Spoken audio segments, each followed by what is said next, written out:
La Costa dels Mosquits és el títol d'una novel·la d'un escriptor americà que es diu Paul Theroux sobre un científic americà que vol anar a viure a la selva amb la seva família. Es va anar a un lloc a Honduras que es diu Costa dels Mosquits. Aquest personatge buscava un món paral·lel que no era real també al mateix temps del que ell estudiava científicament. Jo crec que l'Enrique, al veure la meva obra i veure tot el que faig, bàsicament va fer una connexió amb això. A la pintura de Santimos apareixen mosquits tot el temps, estan com amagats a les pintures, i crec que crea com un món que té un poc quasi com de vegades de ciència-ficció, i per això li vaig posar aquest títol, la idea d'una utopia, un món utòpic que està de vegades com col·lapsant.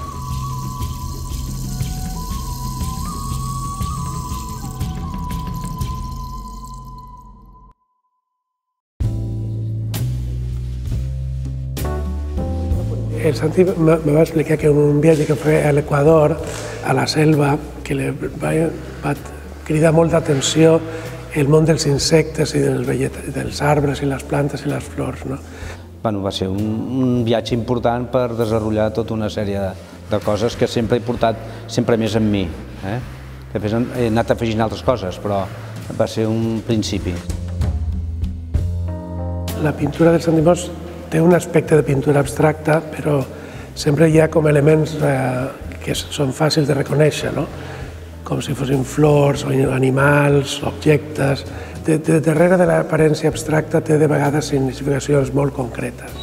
M'agrada molt jugar amb un terreny que no és del tot reconeixible. Aquest és un món oníric, un món fantasiós, però que està basat en una realitat, en l'ordre ocult de les coses, en parlar de la naturalesa i utilitzar la naturalesa i aquests insectes o aquestes plantes o les formes aquestes que faig per explicar altres temes que no són obvis, però jo crec que hi són. Esta es la que tenemos en la foto, ¿verdad? Pues yo la bajaría más. De molt petit dibuixava hores i hores, sempre ho he fet. No ha sigut una opció per mi, no ho he escollit. És com el pallasso. El pallasso quan neix ja és pallasso, doncs és el mateix. Jo crec que és molt important treballar molt, soc molt simple amb això, soc com el pagès. I vas encadenant, vas veient coses que et criden l'atenció. La solitud i la soledat en la que jo visc contínuament m'ajuda molt a apartar-me dels sorolls aquests que són satèl·lits i que només fan soroll i no t'aporten res. Llavors m'ajuda molt a reflexionar i a trobar-me a mi mateix per evolucionar amb la meva obra, per la qual vol dir que tot el que jo faig intento que tingui molt de sentit i no sigui una cosa exaltada i emocional i prou.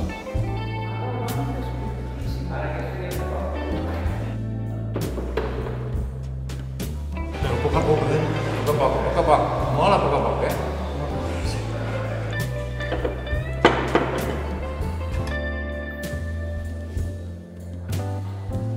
Jo és un poc difícil de definir perquè el que fa és molt singular i és molt virtuós en totes les tècniques tradicionals. El que m'agrada és aplicar totes aquestes tècniques tradicionals que pot ser el dibuix, el gravat, l'escultura, la pintura, els murals i el collage i moltes altres coses, utilitzar aquesta tradició per fer una obra molt contemporània. Són jocs i si t'equivoques no passa res. Penso que el color és un aspecte que crida molt l'atenció, i també són colors, quan pinta flors, que és un motiu molt recurrent de la darrera època, diguéssim, que les dona aquesta cosa que tenen, com jo dic, paisatges de ciència-ficció, però també és una cosa que són colors que no són els colors naturals, un poc. També he passat molt de temps pintant blanc i negre, però depèn del que vulgui dir, en el moment que ho vulgui dir. El que tenim darrere de mi està basat en l'As d'Or de Puleyo, la peça aquesta de les porcelanes. Però ha fet projectes d'il·lustració grans i aquí dediquem una habitació o una sala a Don Quixot. El fet que m'hagin encarregat il·lustrar alguns llibres és el que m'ha forçat a destapar-me i a no amagar el dibuix que he tingut sempre.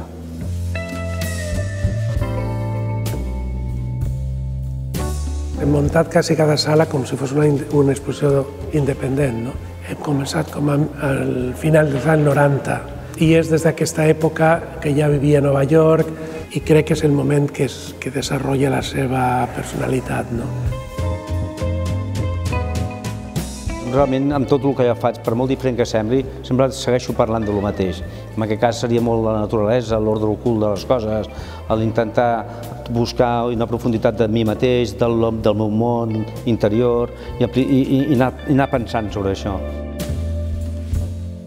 La meva obra no passa per un control del que faig i que la gent tingui una idea fixa i que se'n vagi amb una història concreta, al contrari.